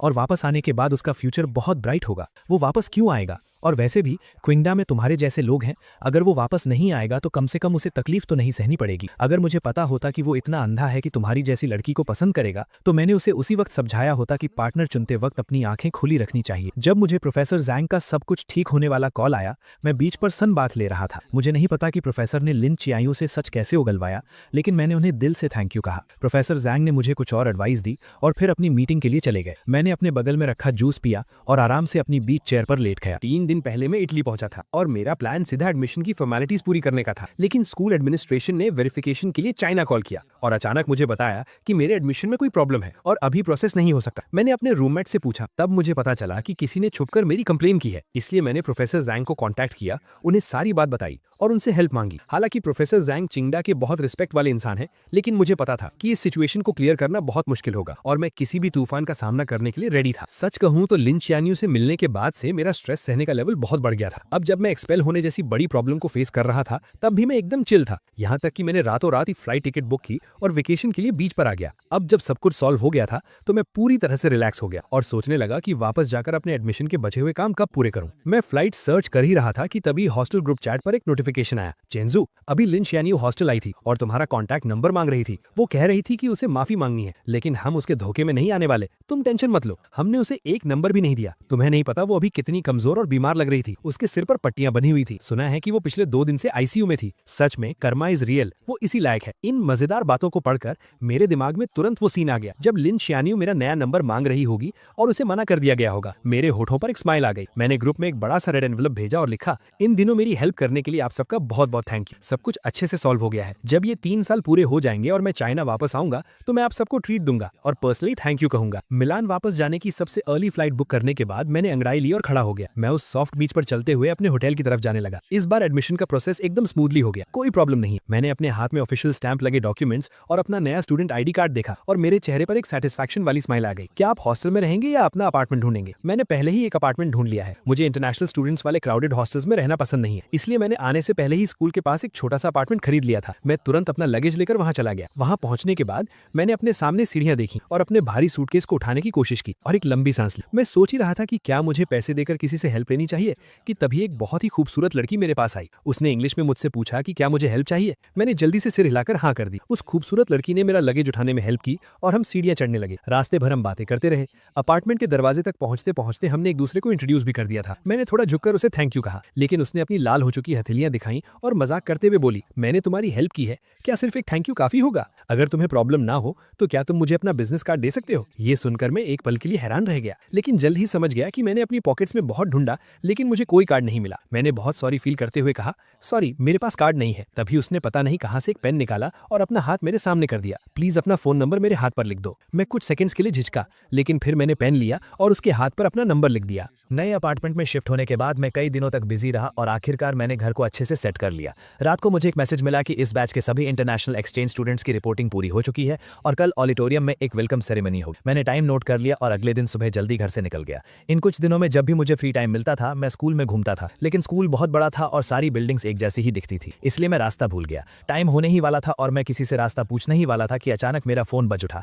एक अननोन नंबर था। कुछ सेकंड सोचने के बाद मैंने पिक कर ली। मुझे एक बहुत ही जानी पहचानी आवाज सुनाई दी, लेकिन मैं याद नहीं कर पा रहा था कि ये किसकी आवाज है। मैं अभी कंफ्यूज ही था कि अचानक पीछे से किसी ने मेरे कंधे पर हाथ रखा। मैंने पीछे मुड़कर देखा तो वो सिल्विया थी, वही खूबसूरत लड़की जिसने कुछ दिन पहले मेरी हेल्प की। वो स्माइल करते हुए मुझे हाय कह रही थी और उसका फोन अभी भी उसके कान पर था। तब मुझे समझ आया कि ये उसका नंबर था। मेरे चेहरे पर एक सरप्राइज भरा एक्सप्रेशन रिएक्शन आ गया। हम दोनों एक साथ हंस पड़े। तुम कहाँ खोए हुए हो? मैंने सच सच बता दिया कि मैं रास्ता भटक गया हूँ। ऑडिटोरियम का नाम सुनकर उसने तुरंत कहा कि उसे भी वहीं जाना है और वो मुझे रास्ता दिखा सकती है। मैं भी वहीं जा रही हूँ, चलो मैं तुम्हें ले चलती हूँ। मुझे उस पर कोई शक नहीं हुआ। हम दोनों एक भूल भुलैया जैसे कॉलेज कैंपस में घूमते हुए हंसते बोलते जा रहे थे। करीब 10 मिनट चलने के बाद सिल्विया ने सामने वाली बिल्डिंग की तरफ इशारा करते हुए कहा, हम पहुंच गए। मैंने अपना फोन निकालकर चेक किया और वो बिल्डिंग बिल्कुल वैसी ही लग रही थी जैसी एलुमनाई ने फोटो में भेजी थी। मैंने जल्दी से हाथ हिलाकर सिल्विया को थैंक यू कहा। ये वेलकम सेरेमनी 2 घंटे तक चली। जब मैं ऑडिटोरियम से बाहर आया तो मेरी कमर दर्द करने लगी। मैं सोच ही रहा था कि लंच कहाँ करूं, तभी अचानक मेरे सामने कोई आ गया। सिल्विया ने स्माइल करते हुए मुझे हाय कहा और मेरे लंच प्लान के बारे में पूछा। मैं खुद इस बात को लेकर परेशान था। उसने मेरी परेशानी समझ ली और एक रेस्टोरेंट सजेस्ट करते हुए मुझे साथ चलने के लिए इनवाइट किया। मैं मान गया और उसके साथ स्कूल से बाहर निकल गया। जब हम रेस्टोरेंट के दरवाजे पर पहुंचे तब मैंने देखा कि ये एक चाइनीज रेस्टोरेंट है। मेरी आंखों में थोड़ी हैरानी दिखी। क्या तुम मुझे चाइनीज फूड खिलाना चाहती हो? क्या तुम्हें ये खाना पसंद आएगा? मैंने सुना है कि तुम लोगों को यहाँ का खाना जल्दी सूट नहीं करता। मैं चाहती थी कि आज हमारा लंच बहुत अच्छा रहे और मैं भी चाइनीज फूड ट्राई करना चाहती थी, इसलिए मैंने ये रेस्टोरेंट सेलेक्ट किया। मुझे उम्मीद नहीं थी कि वो इतनी केयरिंग होगी, इसलिए मैं उसकी बात टालना नहीं चाहता था। तो ठीक है, यही रेस्टोरेंट सही रहेगा। मैं भी यहाँ का होस्ट ही हूँ, तो ये मील मेरी तरफ से होगा। मुझे उम्मीद है कि तुम्हारा पहला चाइनीज फूड एक्सपीरियंस बहुत अच्छा रहे। हम बातें करते हुए रेस्टोरेंट के अंदर गए और एक सीट ढूंढकर बैठ गए। सिल्विया के चीयरफुल और पुनाइट नेचर की वजह से हमारा लंच बहुत मजेदार रहा। हमने ईस्ट और वेस्ट के कल्चर डिफरेंसेस के बारे में बात और स्कूल में होने वाली मजेदार चीजों पर डिस्कस किया। हम बहुत जल्दी अच्छे दोस्त बन गए। लंच के बाद सिल्विया मुझे मेरे अपार्टमेंट तक छोड़ने आई। जाते वक्त उसके चेहरे पर एक उदासी सी। क्या मैं तुम्हें इस वीकेंड एक आफ्टरनून टी के लिए इनवाइट कर सकती हूँ? वीकेंड पर मौसम बहुत अच्छा था, इसलिए मैं खुशी खुशी चला गया और सिल्विया के साथ एक गार्डन कैफे में बैठकर बातें करने लगा। झील के पास से सफेद कबूतरों का एक झुंड उड़ता हुआ आया और एक पंख धीरे से मेरे सिर पर आ गिरा। सिल्विया ने देखा और हंसते हुए उसे हटाने के लिए खड़ी हुई। हम दोनों एक दूसरे के बहुत करीब और दूर से देखने पर ऐसा लग रहा था जैसे हम बहुत क्लोज हों। मैंने अपनी हंसती हुई आंखें ऊपर की और कहा, थैंक यू। मैंने जैसे ही ये कहा मेरी नजर अचानक बाईं तरफ गई और मेरी आंखें वहीं जम गई। वो औरत जो दरवाजे पर खड़ी थी, जिसके माथे पर पट्टी बंधी थी और जिसका चेहरा बिल्कुल उतरा हुआ था, वो मुझे लिन कियान यू जैसी क्यों लग रही थी? मैं उसे ध्यान से देख भी नहीं पाया था कि वो औरत गुस्से से मेरी तरफ आने लगी। उसने अपनी खून से लाल हो चुकी आंखों से नीचे रखे टेस्टी केक्स को देखा और उसकी नजरें हम दोनों के बीच घूमने लगी। ये कौन है? ये जानी पहचानी आवाज सुनकर मुझे पक्का हो गया कि ये लिन कियान यू ही है। मुझे नहीं पता था कि उसे कैसे पता चला कि मैं यहाँ हूँ, लेकिन मुझे उसे देखकर कोई हैरानी नहीं हुई। मुझे पता था कि एक न एक दिन वो मेरे पीछे इटली जरूर आएगी। आखिरकार लिन कियान यू की नजरों में मैं उसका एक ऐसा शिकार था जिसे वो आसानी से पकड़ सकती थी। वो मुझे अपनी नजरों से दूर भागने नहीं दे सकती थी। मैं उसे दोबारा फेस करने के लिए पहले से ही तैयार था, इसलिए उसके इतने बुरे बर्ताव के बाद भी मैं एकदम शांत। मेरी नई दोस्त है? कोई काम है क्या? दोस्त? कैसी दोस्त? तुम्हारी गर्लफ्रेंड है ना? आखिरी कुछ शब्द लिन कियान यू ने दांत पीसते हुए कहे। उसने कभी सपने में भी नहीं सोचा था कि वो इतनी बुरी चोट के साथ हजारों मील दूर मुझे सब कुछ सच बताने आएगी और मुझे किसी और लड़की के साथ डेट करते हुए देखेगी। तुम्हें विदेश आए हुए कुछ ही दिन हुए हैं और तुमने नई लड़की ढूंढ ली। क्या तुम वो नहीं हो जिसने 2 साल तक मुझे प्यार किया और 99 टाइम्स रिजेक्ट होने के बाद भी हार नहीं मानी? क्या ये तय नहीं हुआ था कि 100 टाइम हम साथ होंगे? वो अपनी बात से क्यों मुकर गया? तुमने अपने वादे तोड़ दिए। मैंने उसे कुछ भी बोलने का मौका नहीं दिया। पुरानी बातें दोबारा छेड़ने का कोई फायदा नहीं है। तुम्हारे पीछे भागना सच में कोई इज्जत की बात नहीं थी। अगर मैं भूल गया तो क्या हुआ? क्या मुझे भूल नहीं जाना चाहिए था? तुम्हारे पास इस खूबसूरत चेहरे के अलावा और कुछ भी नहीं है। अब मुझे तुम में कोई इंटरेस्ट नहीं है और मैं कुछ नया ट्राई करना चाहता हूँ। क्या इसके लिए भी मुझे तुमसे परमिशन लेनी पड़ेगी? मेरी इन बातों ने लिन कियान यू की बोलती बंद कर दी। वो मुझे हैरानी से देखने लगी। उसकी आंखों में सिर्फ शक था। चेंसू, इन कुछ दिनों में तुम्हारे साथ क्या हुआ है? हमने तो तय किया था ना। इन दिनों मेरी लाइफ बहुत अच्छी चल रही है। मैं अच्छा खा रहा हूँ, पी रहा हूँ, अच्छी नींद ले रहा हूँ और तुम्हारी मेहरबानी से मेरे पास घूमने का भी टाइम है। लेकिन तुम्हारे अचानक आ जाने से मुझे बहुत गुस्सा आ रहा है। अगर तुम्हें मेरी बात समझ आ रही है तो प्लीज इस कैफे से बाहर चली जाओ। सच कहूँ तो तुम मेरी और इस ब्यूटीफुल लेडी की डेट खराब कर रही हो। ये कहते वक्त मेरा टोन एकदम हल्का था, जैसे मैं जो कह रहा हूँ वो बिल्कुल नॉर्मल बात हो। मेरे इस कोल्ड एटीट्यूड को देखकर लिन कियान यू का पहले से उतरा हुआ चेहरा और भी सफेद पड़ गया। तब जाकर उसे एहसास हुआ कि अब सच में सब कुछ उसके कंट्रोल से बाहर जा चुका है।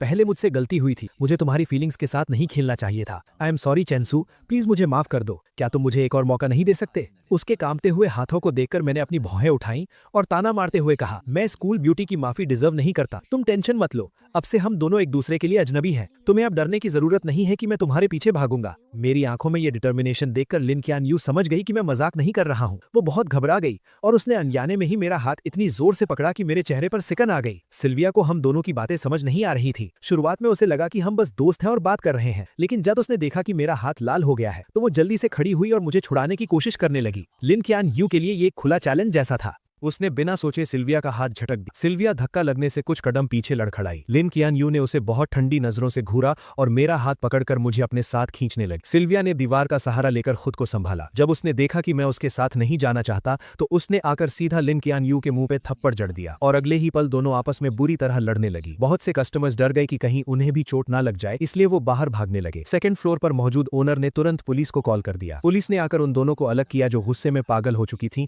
और दोनों को पुलिस स्टेशन ले गई। लिन कियान यू के सिर की पट्टी खुल गई थी जिससे उसका वो भयानक घाव दिखने लगा था। उसे देखकर पुलिस को भी डर लग रहा था और उन्हें लगा कि सिल्विया एक बीमार इंसान के साथ मारपीट कर रही थी। सिल्विया बार बार खुद को डिफेंड कर रही थी और चोट खाई लिन कियान यू भी पीछे नहीं हट रही थी। वो जिद कर रही थी कि पहले सिल्विया ने हाथ उठाया था। दोनों काफी देर तक बहस करती रहीं। पुलिस के कान पक गए लेकिन उन्हें समझ नहीं आया कि किसकी गलती है। आखिरकार हार मानकर उन्हें इकलौते चश्मदीद गवाह यानी मुझसे पूछना पड़ा, क्या आप बता सकते हैं कि वहां असल में क्या हुआ था? ये सवाल सुनते ही दोनों तुरंत मुड़ी और बहुत उम्मीद से मेरी तरफ देखने लगी। मैंने बिना किसी झिझक के अपना हाथ उठाया, लिन कियान यू की तरफ इशारा किया और कहा, पहले इसी ने उसे धक्का दिया था। ये सुनकर लिन कियान यू वहीं जम गई। उसे यकीन नहीं हो रहा था कि मैं उसके खिलाफ गवाही दूंगा। उसकी आवाज कांप रही थी। मैंने तो बस उसे हल्का सा धक्का दिया था, पहले थप्पड़ उसने मारा था। चेन जो, तुम ऐसा क्यों कर रहे हो? बात यहीं रुक गई। लिन कियान यू के दिमाग की बत्ती जली और उसे एक झटके में समझ आ गया कि मैंने ऐसा क्यों कहा। वो मुझसे बदला ले रहा था। वो चाहता था कि मैं भी बिना किसी गलती के झूठे इल्जाम सहने का दर्द फील करूं। ये बात समझ आने के बाद वो एक शब्द भी नहीं बोल पाई। पुलिस को चाइनीज समझ नहीं आ रही थी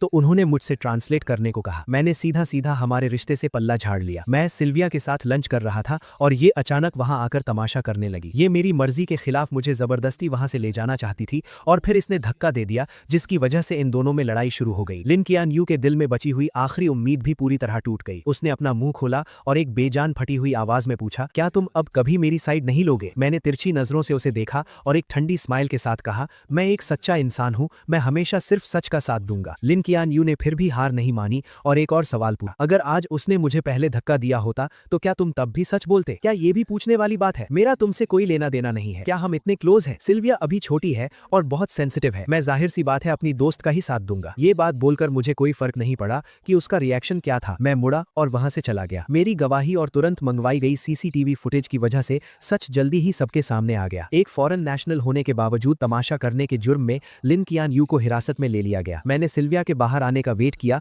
और उसे थैंक यू कहने के साथ साथ सॉरी भी कहा। उसने हाथ हिलाते हुए कहा कि उसे इन छोटी मोटी चोटों से कोई फर्क नहीं पड़ता। उल्टे उसने कहा कि आज की डेट खराब हो गई इसलिए वो अगले हफ्ते फिर से मिलना चाहती है। मैंने बहुत ध्यान से सोचा। हालांकि सिल्विया सच में बहुत खूबसूरत है लेकिन आज जो कुछ भी हुआ उसे देखकर मुझे लगा कि वो अभी उतनी समझदार और मैच्योर नहीं है। मुझे पता था कि लिन कियान यू इतनी आसानी से हार नहीं मानेगी और मैं सिल्विया को इसमें घसीटना नहीं चाहता था और ना ही दोबारा पुलिस स्टेशन के चक्कर लगाना चाहता था। मैं समझ सकता था कि सिल्विया के दिल में मेरे लिए कुछ फीलिंग्स थी लेकिन अब मैं इमोशंस में बहकर फैसले नहीं लेता, इसलिए आखिर में मैंने पोलाइटली मना कर दिया। अगले 15-20 दिनों तक मुझे लिन क्वान यू कहीं नहीं दिखी। मेरी लाइफ फिर से ट्रैक पर आ गई। बाद में सिल्विया ने मुझे 2 बार और इनवाइट किया लेकिन मेरे मना करने के बाद हमारा रिश्ता वहीं खत्म हो गया। मुझे इस थोड़े टाइम के कनेक्शन के टूटने का कोई दुख नहीं। इस विदेश में मुझे थोड़ी बहुत कुकिंग आती थी इसीलिए मैं जल्दी ही इंटरनेशनल स्टूडेंट्स के ग्रुप में मिक्स हो गया। जब मैं लिन क्वान यू नाम के इंसान को लगभग भूलने ही वाला वो अचानक फिर वापस आ गई। वो स्कूल में गुलाब और गुब्बारों से भरी एक गाड़ी लेकर आई और मेरा रास्ता रोक लिया। चारों तरफ से लोग हैरानी से देख रहे थे और मुझे समझ नहीं आ रहा था कि मैं क्या कहूं। लिन क्वान यू को मेरे एक्सप्रेशन से कोई फर्क नहीं पड़ा।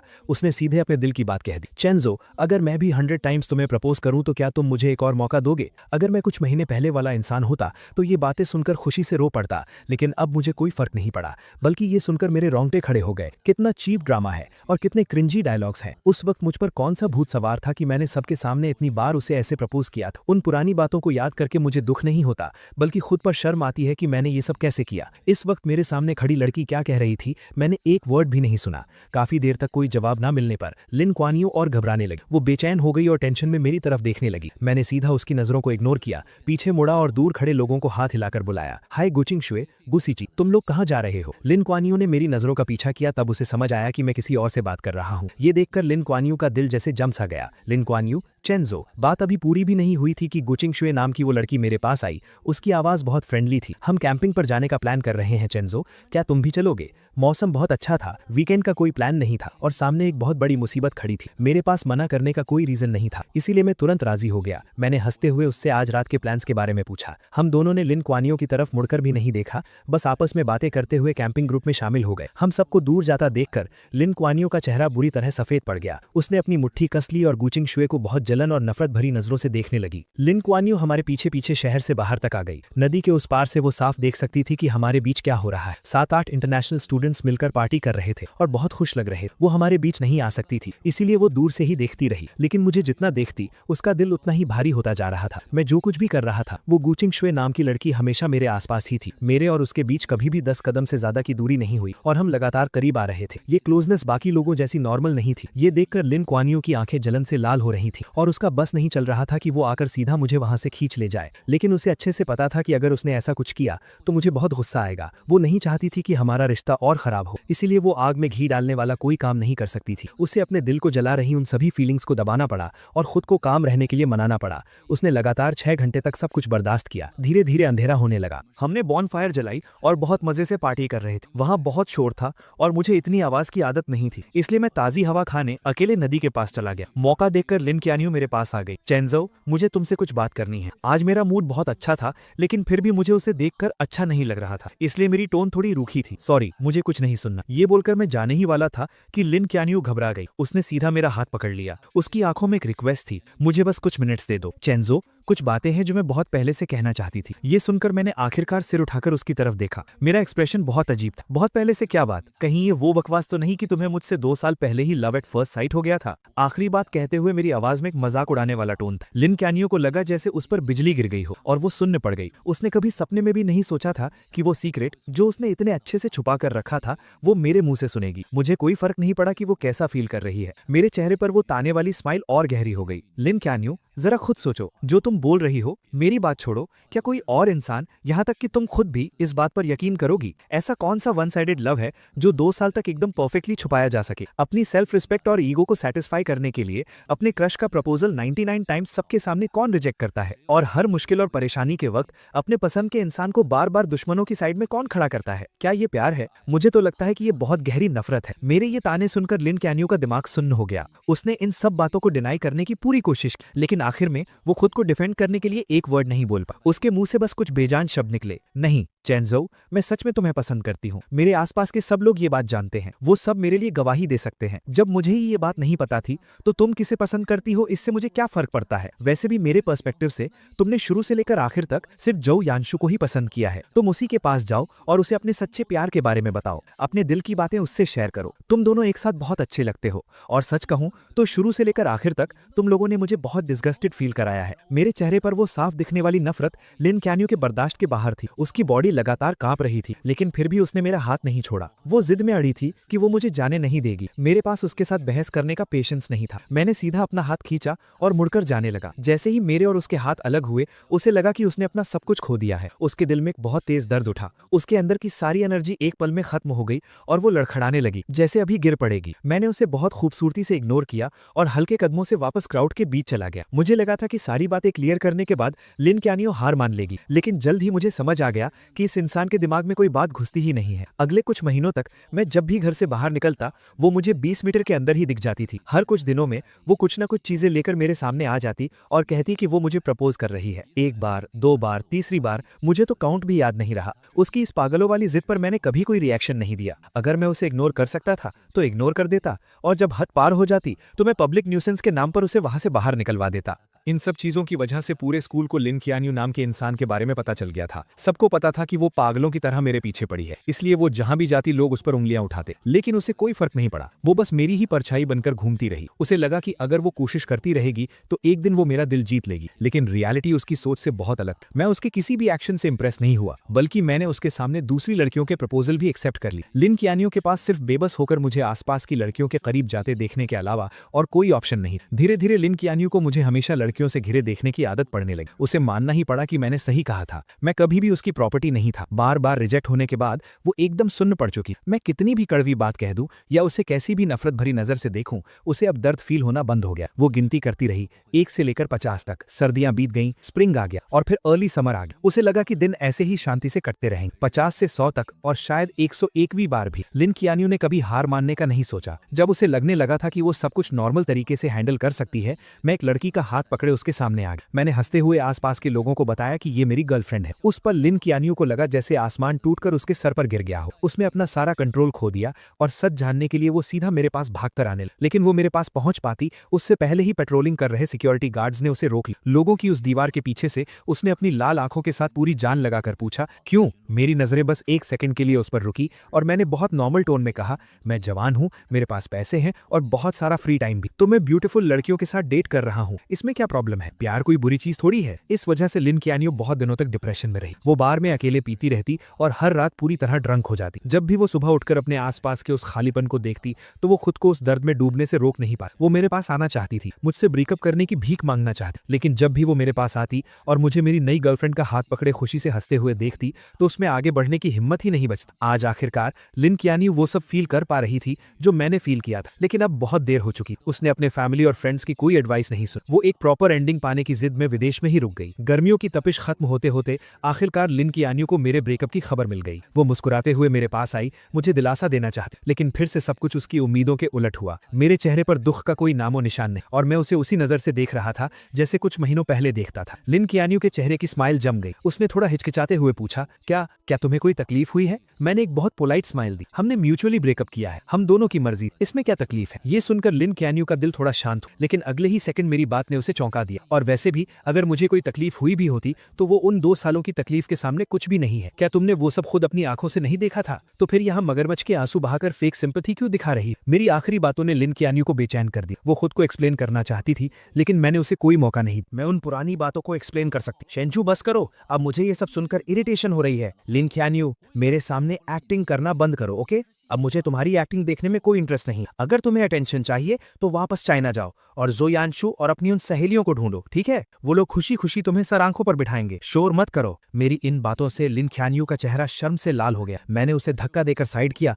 और सीधा टीचिंग बिल्डिंग की तरफ चला गया। किंग ने आसपास के सब लोगों को मेरे नाम के लिए करेक्ट कर दिया था। अब सब मुझे मेरे इंग्लिश नाम से बुलाते थे। बहुत कम लोगों को पता था कि मैं ही वो लू चेंशु हूं जिसे प्रपोज किया जा रहा है। इस पॉइंट तक आते आते लिन कियानियो के प्रपोज करने के सारे आइडियाज खत्म हो चुके थे। आखिरकार उसके पिछले 99 प्रपोजल्स मुझे हिला तक नहीं पाए थे। अब वो सच में बेबस हो चुकी थी। आखिर में एक दोस्त की एडवाइस पर उसे एक आइडिया आया, 100th प्रपोजल। उसने स्कूल के स्मॉल गार्डन को सिलेक्ट किया। उसने वहां एक बहुत बड़ा डोमिनो इफेक्ट सेटअप किया जिसमें हमारी पहली मुलाकात का सीन बना हुआ था। उसने पेड़ों पर बहुत सारी स्टार लाइट्स लगा दी और रात में गार्डन की कैंडल्स जलाकर मुझे पास्ट की यादों में ले जाने का प्लान बनाया। मुझे धोखे से वहां बुलाने के लिए लिन कियानियो ने बहुत से लोगों की हेल्प ली और दर्जनों प्लान्स बनाए। इस बार वो मुझे पक्का यकीन दिलाना चाहती थी कि उसे सच में मुझे देखकर लव एट फर्स्ट साइट हुआ था और अब उसे अपनी गलती का सच में बहुत पछतावा है। सब कुछ रेडी था, लेकिन जब तय किया हुआ टाइम आया मैं वहां नहीं पहुंचा। लिन कियानियो पूरी तरह से पागल हो गई। उसने कार से हर वो जगह ढूंढी जहां मैं हो सकता था। 9 बजे का अलार्म बजा। वो अंधेरा गार्डन अचानक लाइट से जगमगा उठा।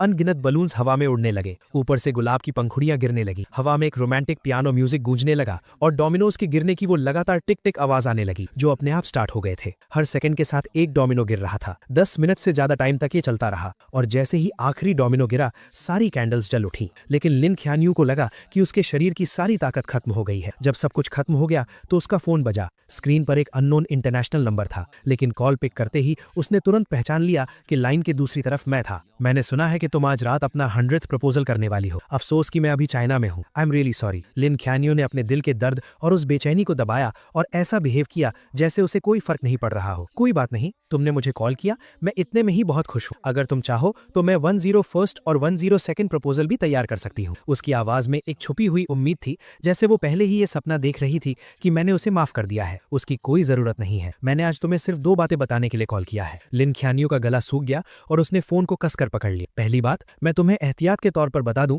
कि अभी सर्दियां चल रही हैं और हवा बहुत रूखी है। अगर तुम्हारा नाटक खत्म हो गया हो तो गार्डन की वो सारी कैंडल्स जल्दी से बुझा देना, कहीं ऐसा ना हो कि आग लग जाए। ये सुनकर लिन ख्यानियो ने अपना सिर ऊपर उठाया और देखा कि एक सूखा पत्ता धीरे धीरे नीचे गिर रहा है। दूसरी बात, मैं तुम्हें गुड न्यूज देना चाहता था। मैं फिर से रिलेशनशिप में हूँ और ये गर्लफ्रेंड मेरी पिछली गर्लफ्रेंड से भी ज्यादा खूबसूरत है। तुम्हारे प्रपोजल्स 100th टाइम पर ही रुक सकते हैं। मेरी इन कुछ नॉर्मल सी बातों ने लिन ख्यानियो के दिमाग में अनगिनत गूंज पैदा कर दी। एक ही पल में उसे लगा जैसे उस पर किसी ने जादू कर दिया हो। उसके माथे पर एक बहुत तेज चुभने वाला दर्द होने लगा। उस भयानक दर्द में उसके शरीर में कोई जान नहीं बची। उसका फोन धड़ाम से नीचे गिरा और सीधा एक कैंडल स्टैंड पर जा लगा। कुछ ही सेकंड्स में गार्डन में बहुत तेज आग फैल गई, लेकिन उसने वहां से भागने या मदद के लिए चिल्लाने की कोई कोशिश नहीं की। वो एक मूर्ति की तरह वहीं खड़ी रही और उस गार्डन का एक हिस्सा बन गई। पूरी रात बीत गई। गार्डन के सारे पेड़ जलकर राख हो गए। शुक्र है कि किसी की जान नहीं गई। फायर फाइटर्स टाइम पर पहुंच गए और उन्होंने धुएं से बेहोश होने वाली लिन ख्यालियो को बचा लिया। हालांकि किस्मत से उसकी जान बच गई थी, लेकिन इस आग की घटना से चिंगडा स्कूल एडमिनिस्ट्रेशन बहुत गुस्से में था। उन्होंने स्ट्रिक्ट एटीट्यूड के साथ कहा कि वो इसके लिए जिम्मेदार इंसान को नहीं छोड़ेंगे। प्राइम सस्पेक्ट होने के नाते पुलिस ने लिन ख्यानियो को अरेस्ट कर लिया। जब लिन फैमिली को यह खबर मिली तो वो बहुत परेशान हो गए। उन्होंने उसे बचाने के लिए अपने सारे कनेक्शंस का इस्तेमाल किया, लेकिन क्योंकि ये एक इंटरनेशनल केस था,